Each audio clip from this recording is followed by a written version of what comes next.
Bosman sejak 1 tahun yang lalu konstan. Komentar mengatakan dirinya mungkin satu-satunya orang yang tidak percaya akan ada Pilpres di Februari 2024. Dengan komentar tersebut terutama oposisi, banyak yang kemudian mengatakan bahwa Bosman berhalusinasi, ngayal. Bahkan hingga sebelum adanya keputusan penundaan pemilu oleh PN Jakarta Utara, Bosman pun tidak goyang akan pendapatnya, yaitu Pilpres 2024 tidak akan terlaksana. Karena belum ada bukti nyata hal itu akan terjadi, seperti turunnya dana, persiapan pelatihan, perekrutan masif, pengadaan kotak suara, dan lain sebagainya secara masif dan terstruktur. Ada sih, namun setengah-setengah. Padahal 1 tahun lagi hal itu akan diselenggarakan. Maka ketika Partai Prima yang merasa dizolimi, cari keadilan, sengketa proses pemilu, Banwaslu beri hak perbaikan, KPU diharuskan akomodir tapi tidak menjalankan. Kemudian lewat surat KPU membatasi hak Partai Prima untuk melakukan perbaikan. Partai Prima mengajukan keberatan dan minta 5 kabupaten kota dibuka. KPU tetap menolak. Partai Prima gugat perbuatan melawan hukum KPU ke Pengadilan Negeri Jakarta Pusat. Majelis Hakim Pengadilan Negeri Jakarta Pusat memenangkan Partai Prima. KPU dinyatakan bersalah.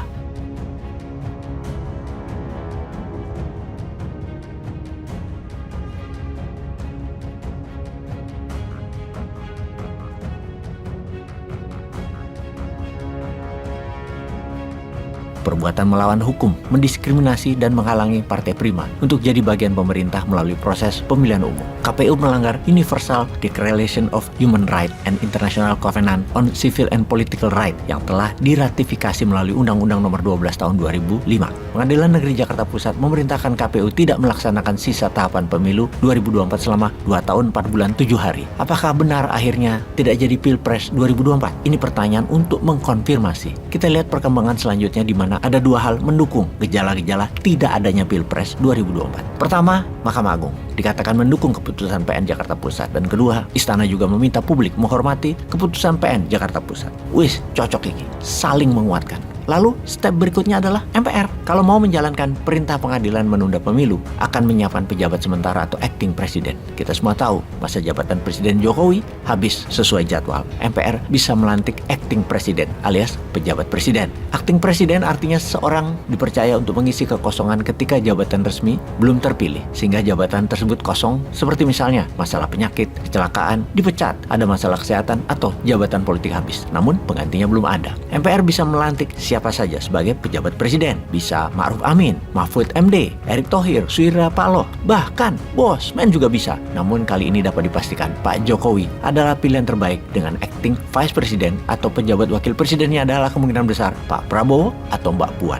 Dalam ketatanegaraan, tidak ada regulasi yang melarang presiden 2 periode dilantik menjadi acting presiden, dan perpanjangan masa tugas anggota dewan. Juga sebagai catatan sejarah, Indonesia, penundaan dan percepatan pemilu bukan barang baru atau hal tabu, apalagi haram. Indonesia pernah menunda pemilu dari tahun 1971 ke 1977, 6 tahun. Dan juga pernah mempercepat pemilu, yaitu di tahun 1997 ke 1999, hanya 2 tahun. Pendukung Jokowi sangat tidak keberatan perpanjangan masa jabatan presiden. Indonesia masih butuh Jokowi, itu komentar mereka. Di tengah perang Rusia, pandemi, kesulitan ekonomi, lalu buang duit 120 triliun buat pemilu adalah sesuatu yang absurd, gak jelas, kata anak Daud. Jadi apa berkah penundaan pemilu bagi pendukung pemerintah? Yang sudah pasti adalah perwujudan IKN Nusantara sebagai ibu kota negara Indonesia baru pasti akan terwujud. Sebuah pusat pemerintahan dan pemukiman manusia masa depan yang luasnya ratusan ribu hektar, yang 80%-nya berupa kawasan hijau. IKN Nusantara akan menjadi kota yang zero pollution tanpa transportasi yang berbahan bakar fosil. Kota asri yang akan banyak dikunjungi satwa